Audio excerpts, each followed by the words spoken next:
What's going on YouTube? Welcome back to Show and Tech. So if you are anything like me and you enjoy watching movies at home, then at some point you've probably considered picking up a projector such as this one that I have on the table. So this is the Nebula Cosmos Max. It's a 4K projector. Now, when it comes to these guys here, there's a lot that goes into trying to set these up in order to have one in your house. You know, you're worried about the type of paint that you buy if you're going to be projecting on a wall, or perhaps you're going to buy a fabric pull down screen. You're worried about surround sound, you're worried about seating, etc., and all these things. And not only that, but these typically come in at a price range as low as $300 all the way up to your 10,000s. And then you're worried about how to mount it and all of these things that go into it. So I was really excited when I was given the opportunity to review the Nebula Cosmos Max 4K because of its compact size, the fact that it has everything built into it, so the speaker system, etc., and just how easy it was to set up. Now, when I first got this, my instinct was to actually go over to my brother's house and test it there because he does have a pretty nice theater setup where he's got the treated walls and the surround sound, etc. But I figured it would be more fair if I did the majority of my testing at home using that back wall that you see behind me. The wall is pretty much beige. It's not been treated at all. As a matter of fact, we've done zero setup in order to get the house ready for a home theater experience because that is typical of the average consumer. So at the time of recording, this actually is being sold for $13.99. So if you take advantage of the Black Friday deals, you're gonna get at least $200 US off of its original price of $15.99. So this actually features a quad-core ARM Cortex A55 processor, 2 gigabytes of DDR RAM. It has got 2 HDMI and 2 USB ports on it. And I know it's probably difficult to see, but you've got your ports just down here. So as I said, 2 HDMIs and 2 USB, so you can file transfer and run video, audio, etc. directly off of the projector if you so choose. What I was really excited about when it comes to this is the fact that it's got 4 speakers built into it for that 3-dimensional sound. And then what's best of all, in my opinion, is the fact that it's running the Android TV 9.0. So if you are somebody that uses an Android box already and you're worried about, how am I going to plug this in if I mount it on the ceiling or whatever it might be, it has essentially an Android box built into it. So all you've got to do is jump onto your Gmail account, sign in, you can hit the Play Store and start downloading your apps that way. Now, as I've said, or maybe I didn't say, this is actually a 4K Ultra HD capability projector, and it does really reign true. It's not that fake 4K. It looks really, really nice. And then finally, it's got HDR10, so your blacks are really black. You've got that great high dynamic range for whatever type of content you're consuming. Now, looking at the overall design of this, I actually really, really like it. What's pretty cool and what you can't see right now sitting at the table, but you'll see in the B-roll, is the fact that it's got this really nice LCD screen on the top where once it's plugged in, true to its name, Nebula Cosmos, you're gonna see a bunch of constellations and stars on the top of the device that are fading in and fading out as you are using it. As we said, it does look very premium. It's got some good heft to it. It's actually about 3.3 kilograms in terms of its overall weight. And what that means is you're gonna have a much easier time trying to mount this if you choose to mount it from the ceiling. Now, rather than mount it on the ceiling, I've used it in 2 ways. Number one being tabletop, such as you see here. And then number two, I've actually just bought an Amazon Basics light stand or tripod and then screwed it onto that, and that seems to work perfectly fine because of how light it is relative to other projectors. Moving on to the remote, I actually find this remote to be very, very good. If you've ever used an NVIDIA Shield before, the remote actually reminds me a lot of that. So on the remote itself, you've got a quick autofocus button, which makes it very, very easy to not only move the projector, but set it up anywhere on the fly and have it focused to whatever wall or screen you decide to project to. It's got a Google Assistant button because there is actually a microphone built into this remote. So it makes it very easy to search through apps like Netflix or Disney Plus, or anytime you have a text bar on the screen, you can just hit the microphone and then dictate what it is that you want to search for. So it makes navigating through something like YouTube very, very easily. Now, I'm talking about the setup of this device. As I mentioned before, it's very, very easy to just plug and play and get this going if you've already got a Gmail account. So once you plug this in, really all you have to do is jump onto your Wi-Fi and then connect your Gmail account to the projector. Once you've done that, you will have access to the Google Play Store, in which you can download your apps like Disney Plus or your Amazons or whatever it is that you use, Hulu, whatever it might be, in order to start consuming content.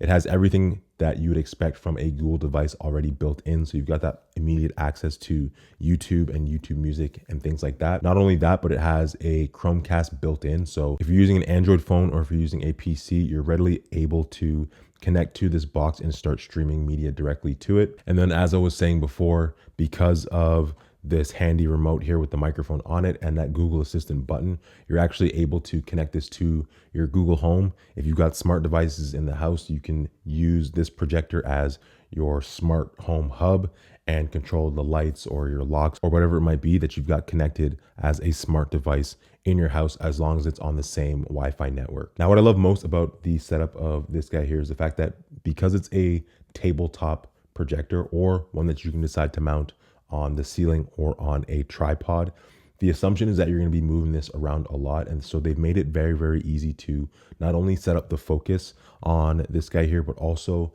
the overall screen size. So this has the ability to cast a screen the size of 30 inches all the way up to 150 inches, depending on the throw distance that you decide to use, meaning depending how far you decide to put this from your target wall. Now, because you're able to move it around so much, the autofocus is going to be very important, but also more important than that is going to be the Keystone adjustments. So if you've got this set up on an angle on your table and it's casting on an angle on the wall, you're going to want to go into those Keystone settings, which is going to adjust the lens to make sure that you always have a flat image on the wall. I found that it's better to use the manual Keystone adjustments or the quadrilateral option that they have in there as well, versus trying to use the automatic Keystone. I've tried the automatic Keystone both on this wall behind me as well as on my brother's actual theater wall.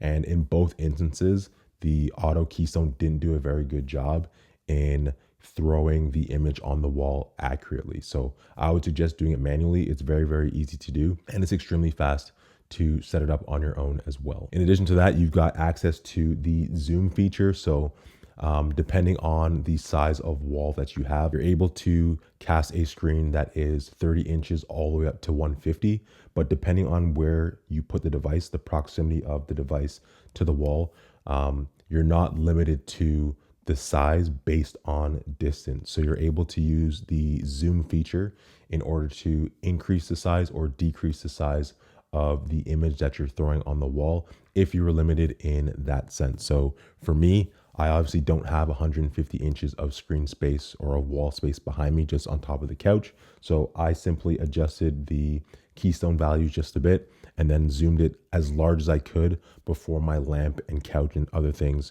started to block the image off.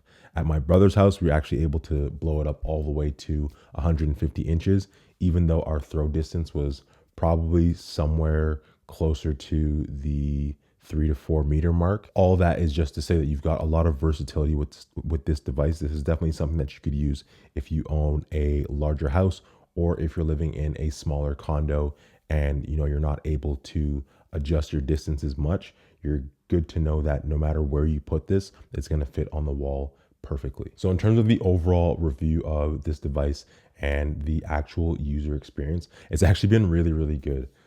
We've now watched a couple of movies on this. I've actually sat down and watched an entire UFC event, as well as a couple of basketball games and other more dynamic shows, just to see a variety and range of videos on the screen. My favorite thing that I've done with this so far was actually jumping on YouTube and looking at those 4K 60 frame Ultra HD videos. And this really, really performs when it came to those as well. Like I said, it's got HDR10, so the dynamic range was very readily apparent. Everything looked very crisp and very smooth. And I was really surprised at how good this is able to keep up with those more expensive projectors. I find that this was very user-friendly. So whether you are someone that actually comes from using Android boxes before, or this is your first, at-home entertainment device, it's very, very intuitive, very straightforward. The Android TV UI is one that's very easy to use no matter what the circumstance. I really liked how much customizability there was built into the UI itself and how little limitations there are, because they took into account the fact that all of us live differently. All of us have different spaces in our house, but that shouldn't determine whether or not you should be able to use a projector. Speakers on this are very good and they're plenty loud. It's very, very easy to fill a room with these. As a matter of fact, whenever we're watching movies in this living room, we never actually have the volume up to 100%. Typically, we're watching our content at about 50 to 60% because of how loud it is. My only complaint about these speakers is that I wish that they had just a little bit deeper and richer bass, but at the end of the day, you can't really expect too much from four onboard speakers. You do have the ability to, using the optical output at the back, you do have the ability to hook this up to external speakers if you've already got that surround sound set up in your house and you just want to throw this in as the final piece to your entertainment station. You have that option. But for people who aren't worried about buying extra speakers, then I guarantee that this is going to be more than fine. The overall sound of this device is very, very good. If you want to get that full theater experience, I would suggest setting this up behind wherever you're seated. So we kind of sit on the left side of the L couch here and actually have the projector set up on the stand right where I'm sitting right now. And you do really get that immersive theater experience by having that three-dimensional sound coming from behind you. It really does feel like surround sound, and it does a great job of bouncing it off the walls inside of whatever room that you're using. So it does kind of feel like you're in an auditorium. So I've had absolutely zero complaints other than the bass when it comes to this device. And so just to give you guys a quick example of the audio that you can expect, and keep in mind that obviously, again, you're gonna have to take it with a grain of salt. The video is not gonna look as good as it should in person, and the sound is not going to be as good as it would be in person as well. But I'll do my best to kind of give you the overall experience of having this set up on a tripod behind you while you're watching it on that wall just here. So here's a quick example of what you can expect when you are watching content from the Nebula Cosmos Max. Yes! We should probably get out of here. Our grandfather came out here for a reason. Something's coming. Maybe it's the apocalypse. You don't like the keys, so not exactly. Finch, this is a play by William Shakespeare, a dramatic comedy about love, deception, and other human misunderstandings. I don't really care for this theater. And then one final big plus is the fact that this has, as we said before, 16 gigabytes of RAM and a quad core processor. So it's able to honestly fly through the UI. It's able to fly through YouTube searches, any IPTV app that you throw on there. I haven't even seen this box hitch yet in all the apps that I've used.